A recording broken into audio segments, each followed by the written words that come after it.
Kind of check out our pork butts, see how they're looking, see how they're coming along. Been keeping the temps pretty consistent. Here they are. So something just to point out real quick. One thing, hope you notice over here, I have a water pan over here. That really helps, especially in my climate. We don't have a whole lot of humidity here. It's very, very dry air. So putting the water pan in there, keeping the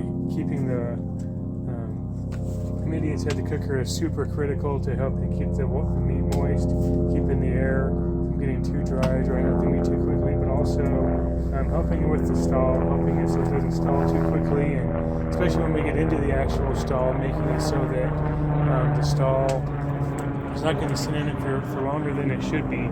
Naturally, I found especially at a higher elevation, food cooks slower, takes longer to cook, but also water boils faster, which is why food cooks slower. But it also, I found, makes it so that it's critical that I get my meat out of its stall as fast as I can to prevent it from losing too much of that moisture, because it's going to lose it faster than it does down at sea level. But anyway, so I have a spray bottle here with some cider vinegar. What I do is I just kind of hit some of these ends over here, the drier ends, and then just kind of quickly spray the whole thing in general. When I use my spray, I set it so it's not really like at a stream, and it's also not in a mess, kind of like in between, so it gets it heavy enough that it doesn't just immediately evaporate, but just enough so that it'll stick on there and really help to keep the meat from drying out. Cider vinegar, I found, does the best job for that. So now at this point, I'll just do that every hour as I open this up to check on them and make sure that everything's looking okay. Yeah, that's it. All right, so we're going to go ahead and check these pork butts, see how they're looking. They've been in here for about 6 hours now. So you can see here on this first one here where the fat seam up top here is starting to split.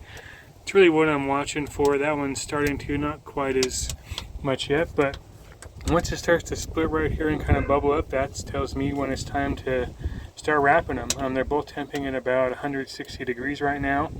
The stall can be anywhere from about 155 to 165, sometimes even 170. But as I said before, when we're talking about cooking in elevation, really got to watch this. Don't want to dry them out. The water will boil faster at elevation, and really just want to make sure that we get these to the point that they are going to still be nice and moist for us. So I'm going to go ahead and pull them, and we'll start wrapping them. All right, so here we have it. Here's our first pork butt. You can kind of see here it's splitting on the top of the fat seam right up there. So we're going to go ahead and wrap this one. What I do with pork butts and pulled pork is I wrap it in foil. Really anything that's pork I wrap in foil.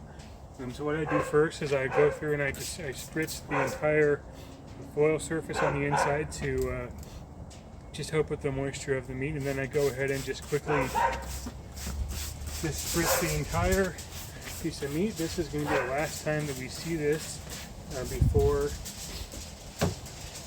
we pull it out to eat it. So try to make it as cool as we possibly can. Just wrap it up, get all of the foil good and tight. Really make sure there's no air pockets in here, and just right up against the meat, and keep it nice and tight so we can really create that steam effect and keep the juices and the moisture inside the meat. And that's it. And I'll have a thermometer inside of here as well.